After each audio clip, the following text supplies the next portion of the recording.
Just 9 miles east of central London, Barking and Dagenham Giving are trying something that has never been done before.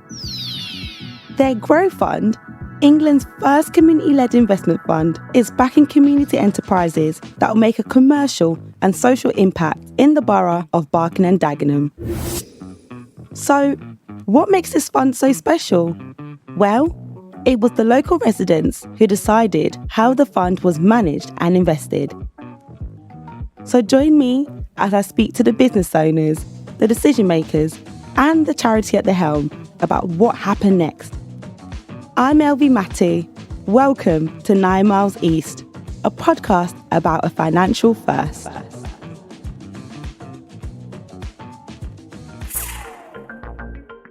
If you want to know what a community needs, who better to ask than the residents? The people who live, work, and run businesses in a local area understand those needs on a completely different level.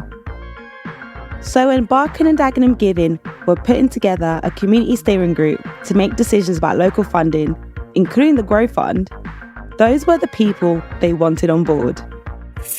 The final group consisted of 12 women. These women are business owners, mothers from different cultures and backgrounds, but all with deep roots in the community.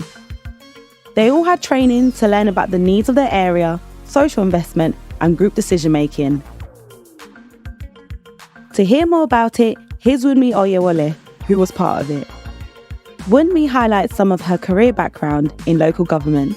And my background was in local government, where I worked for 11 years or so. I also worked in the probation service as a secretary. So actually, I've done a lot of stuff around business support, secretarial work. But the key thing for me is that knowing that as a junior local government officer, I can make changes. So I served in local government for 11 years. Years of government work have made Wunmi a great organiser with a knack for seamless project management. But how does she bring people and processes together? So I'm very much into planning, organising, and actually one of my friends called me a master organiser because I like things done correctly. I put things together. I just have the bandwidth to be able to bring resources and people together. Wunmi's role in the local community steering group works individually and collectively. What she loves most about the CSG is the focus on empowering the community to make decisions.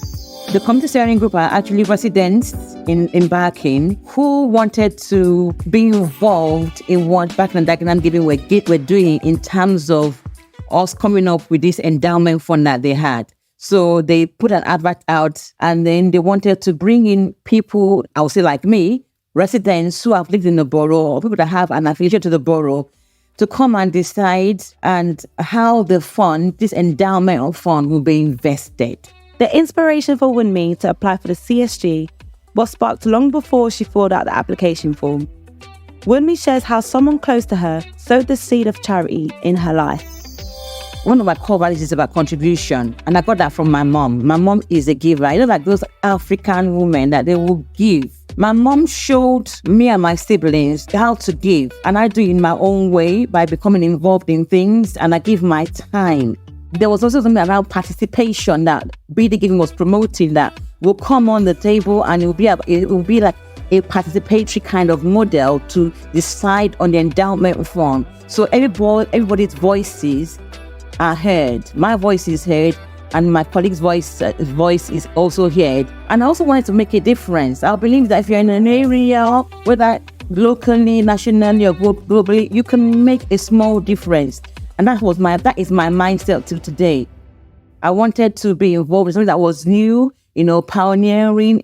I've never been an investor before. This was a chance, an opportunity for me to become an investor, or I would say a social impact investor, or a learning investor, an aspiring investor. A lot of things were in the mix for me why I got involved in becoming a CSG, or what you call the community steering group member. Our role was to be trained, because learning was part of it, was a key chunk of what we were coming on board to do, was to be trained to know how to logically and intelligently be able to invest the endowment funds or some of the money that BD Giving had. So that was a key role. I also stepped up to get into communication. So they wanted people to record videos about what we're doing. And I wanted to be involved in communication. So my role now was also that I got involved in some communication elements of being a steering group member. So I did a video, and if you go on to Barking and Dagenham Giving's page, I'll suppose maybe their Facebook page, you might see me talking about some things about investment, So those were my two roles, I would say. It's our role and my role, yeah. Wunmi shares more about the wonderful world of cultural connectivity, what it entails, and her role in the community steering group.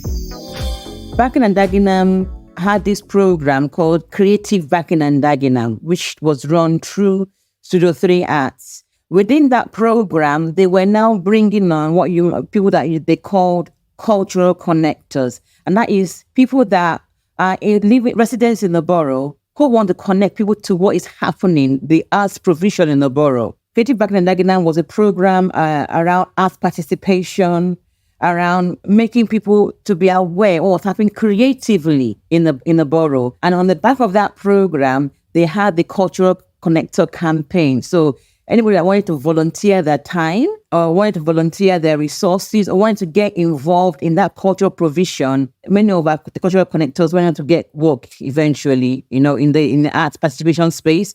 Well, I kind of didn't, but what I've done is that use all my experiences now, moving it on. I've used it to found my own organization called Radiant Ambitions.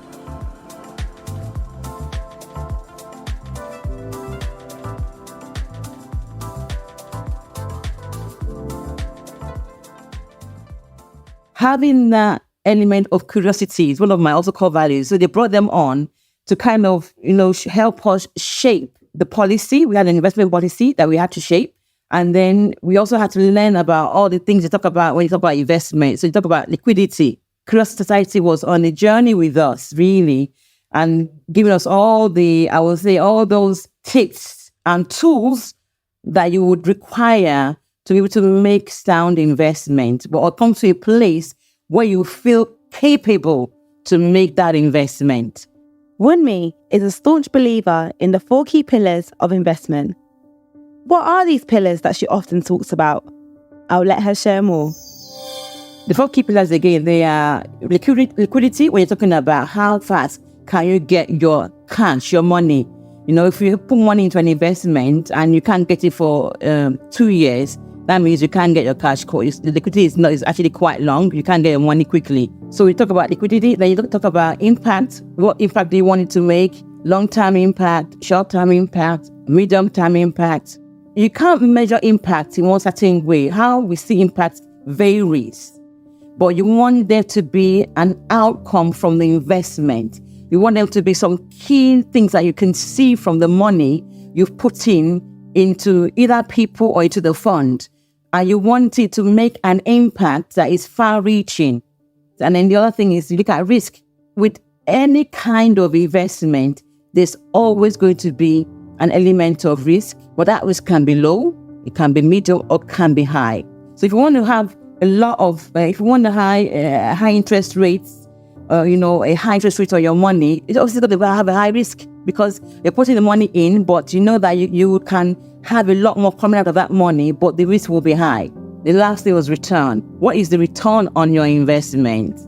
So if you put in 5 grand into an endowment fund, what do you want to have? Say down the line, 6 years down the line. So what would be the return of the investment? So that's the 4th pillar when you're looking at it in a holistic way. Barking and Dagenham have community at the heart of everything that people do. The CSG is the same. Wunmi breaks down how Being Given wanted to bring people to the table, amplify their voices, and highlight their contributions. That's quite key in that they wanted to use this approach of bringing residents on board to come and have a voice on the table using a method that is also not very well used locally, a participation kind of model where the voices are equal. So you put your voice on the table, we put our voice on the table, and we all make the decision together. And you're going to disagree. It's not an easy tool, but I think that comes out of really giving want to be at the forefront of doing things that are innovative Wunmi explains why it was important for the CSG to rely on lived experience of local residents instead of self-proclaimed experts. For me, where better else than to get involved, where I live locally. I have what you might call an influential mindset. Be the influencer. And I'm not talking about Instagram influence here. I'm not talking about all of that. I'm talking about be the person of color to be in the room. And I must say that. But why don't we think about if I'm in the room, I should be the one making the decision about how other people should get that money, which is why I've been so involved in a lot of things that I do, wanting to always be the decision maker, the one that gives out the money, even though I might not get it, rather be the one that receives it. Learn to be the one that gives it out. Learn to be the one that shapes it. Learn to be the one that leads it. Because when you lead something, you learn from it. And then you also know what not to do for your own self. When you're looking for, if I was looking for funding for my own organization, I know what is required. A lot of learning takes place. So it's, for me, it's a mindset. The name Grow Fund continues the theme of collaboration. Wunmi shares how a group of residents and peers put their heads together at a local cafe to brainstorm ideas and how they came up with the acronym for GROW. And we were just doing some brainstorming ideas, and they were asking us, really giving us, facilitating it, asking us, what do you want to call the fund? So from that's how the Grow Fund was back. We had a range of options. There are a lot of great ideas from the brainstorming session, but only one name can be picked. Democracy won the day. And there was a vote to decide on the new fund's name. And then the Grow Fund was the one that stood out the most as a winner. The Grow in Grow Fund is an acronym. G is for grow. R is for reach. O is for opportunity. W is for wealth. It says what it does on the table. Grow. We want the people that get this fund to grow. We want the fund to be far-reaching, to reach people that we think needs it. We wanted it to be an opportunity fund. We wanted people to prosper from having this investment put into their company, also to bring it to bear, to prosper in Barking and Dagenham. To long-term prosperity was a key aim of ours. There are many moving parts to the Grow Fund, and various criteria must be met. Wunmi and her CSG colleagues relied heavily on the Borough Manifesto. What is the Borough Manifesto, and how did it help to shape the vision for the Grow Fund? The Borough Manifesto is a document by Barking and Dagenham Council where they've articulated their vision for Barking and Dagenham for, I think, to the year 2037. And they have some key priorities in that document. And so when we're shaping both the endowment fund and, I would say, the investment fund and the growth fund. So when thinking about employment, what are the outcomes that the council wants to attain for employment or for crime and safety, for the environment, recycling, for health and well-being? They have some key indicators in the document. And we called when we're shaping the endowment, we call it the bull's eye. What are the key things we want to see our investment target? But at some point, sometimes you have to come away and say, okay, how do we measure it against other things that we see that people need? Because we can't just use one document to be all and in all of shaping the fund. So we use the Borough Manifesto actually to kind of be a framework for us to decide on our priorities for our investment fund, both for the Grow Fund locally and also for the main endowment, which is the main investment funds we were making at the time.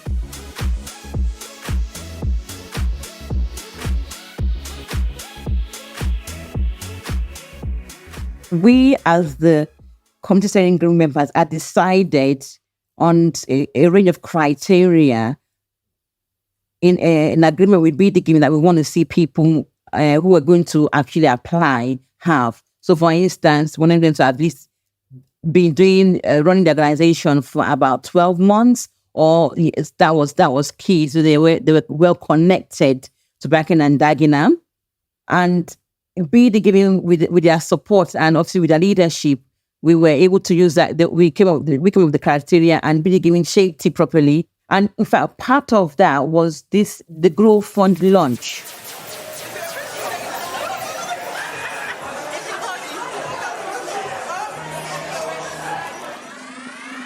I actually remember speaking about participation, and telling people that they need to apply. They need to apply. Anybody can apply for the Growth Fund. And we had so many organizations apply. I think if I can remember, 100 applicants applied for the Growth Fund. That is amazing. So we shaped it with some array of criteria, and we decided we would use some tools to decide on how we'll select the final 8. There were a large amount of applicants for the Growth Fund. Considering this is the first launch year, the interest has been incredible. Wunmi shares more about what BD Given had to consider during the selection process. BD Given did a pre-selection of the candidates because having looked at those who applied and following the criteria that was set, BD Given themselves did a pre-selection, and then they whittled it down to a chunky size that we as steering group members could actually really manage. It's a lot of work. It involved a lot of reading before we finally got to the final 8. For Wunmi, the selection process wasn't straightforward, but it was fair. I felt it was fair enough because you could take so long trying to look at this and look at that. At some point, you have to make a key decision on who gets the fund, and that's what matters. Wunmi is now an ambassador for BD Given. What does that mean? What does that entail? She shares her reasons for taking up the title and why she endeavours to make the most of the talent around her. We've done so much with BD Given. I think they were thinking this may not be the right way to invest in the talent and then let the talent go. Some steering group members may want to do deep high-level work with BD Given over a period of time. And some people, some of us, who are members, may want to do wider work with BD Given, and is promote the aims of BD Given, promote their participation kind of model, promote about how to invest locally, how to do community investments locally in a borough, because I think we're very pioneering in this regard. So they came up with the deeper, wider work. And I signed up for the wider work, which meant that I would at some point becoming like an ambassador, promoting the work of BD Given. So if they have things where they want speakers to talk about participation or the participation model, or to talk about social impact investing, to talk about how you can invest for good or community investing, I would be one of their speakers to do so, or becomes one of their main ambassadors, promoting their work widely beyond Barking and Dagenham into maybe nationally or maybe other boroughs that might want to hear about this kind of model. As a proud resident of Barking and Dagenham, Wunmi shares what she loves most about the place where she dwells. We have the vision. We're wanting to thrive. There's so much talent. So many people wanting to go places with their own organization, and sometimes even now collaborating. A lot of collaboration is going on here, and it's actually a bubbling place. So people tell me, you have so much in your borough, and we must never take that for granted. I've not seen many BD Givens like this outside BD Barking and Dagenham, which is why we are pioneering this. This is a borough that is forward thinking, I would say, and that's why I love where I live.